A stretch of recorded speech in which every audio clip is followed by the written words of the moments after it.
મનશ્રી બેર કેવું બોલે? કેવું બોલે બેર? પછી cat? Cucumber? Cow? Crow? Dog? Duck? Elephant? Elephant કેવું બોલે? ગોટ કેવું બોલે? પછી ગૂસ કેવું બોલે?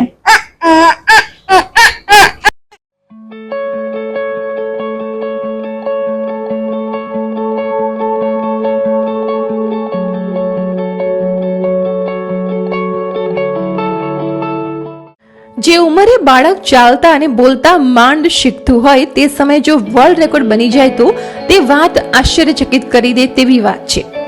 આવી જ એક આશ્ચર્યચકિત કરી દે તેવી ઘટના સુરતના પીપલોદ વિસ્તારમાં બનવા પામી છે.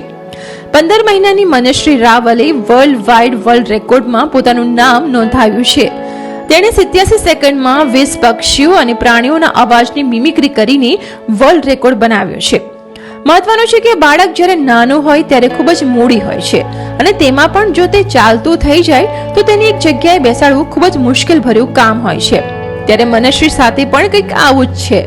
જો કે માતા પિતા અને દાદીની મહેનત રંગ લાવી. માતા મનશ્રીને પ્રાણીઓના ફોટા બતાવતા, માતા પ્રાણીઓના નામ કહેતી, ત્યારબાદ મનશ્રી તે પક્ષી કે પ્રાણીના અવાજ કરીને મિમિક્રી કરતી હતી.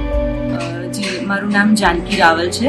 મારી દીકરી મનશ્રી રાવલ એને વર્લ્ડ રેકોર્ડ ક્રેક કર્યો છે અત્યારે, જે 15 મહિનાની ઉંમરે એને 87 સેકન્ડમાં 20 એનિમલના સાઉન્ડ્સ મિમિક કર્યા છે. તો આ એની સિદ્ધિ છે. એ નાની હતી એટલે હજુ તો જો કે નાની જ છે, પણ 9 થી 10 મહિના અરાઉન્ડ જ્યારે એની એજ હતી ત્યારે એને ધીમે ધીમે અમે એને શીખવાડતા હતા એનિમલ્સ અને એના કેવા સાઉન્ડ હોય, તો એને સામેથી અમને રિસ્પોન્ડ આપવાનું સ્ટાર્ટ કર્યું 9-10 મહિના અરાઉન્ડ. અને પછી ધીરે ધીરે અમને લાગ્યું કે એને ઇન્ટરેસ્ટ છે, તો અમે એને વધારે સાઉન્ડ શીખવાડતા ગયા અને ધીમે ધીમે એ કેચઅપ પણ સારું કરતા. પણ માટે અમે અપ્લાય જ કર્યું હતું વેબસાઇટ પર ઓનલાઈન. પછી એમની જે રૂલ્સ રેગ્યુલેશન, એમની ગાઈડલાઇન્સ આવે એ પ્રમાણે પછી અમારે વિડીયો રેકોર્ડ કરવાનો હોય અને અમુક સેકન્ડમાં એ વસ્તુ અમારે ટાસ્ક કમ્પ્લીટ કરવાનો હોય તો જ એ રેકોર્ડ બને એવું હતું.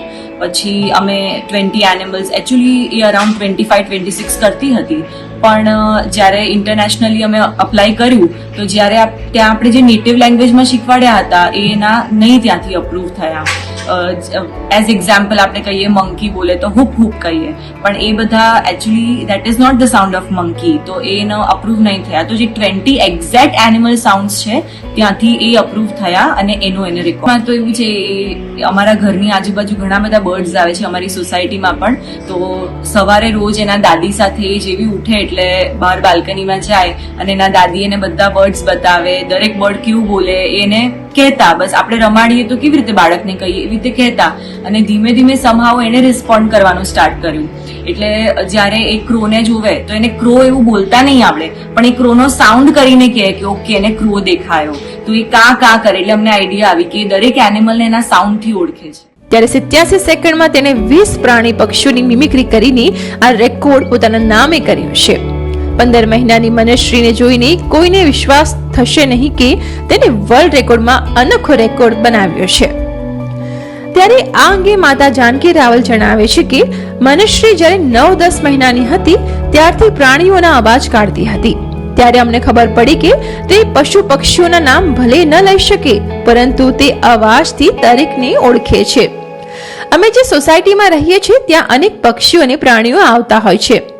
મનશ્રીના દાદી તેને રમાડતા શીખવાડતા હતા અને ધીરે ધીરે તે પક્ષી કે પ્રાણીના નામને બદલે અવાજ કાઢીને જણાવતી કે તેને શું દેખાય છે.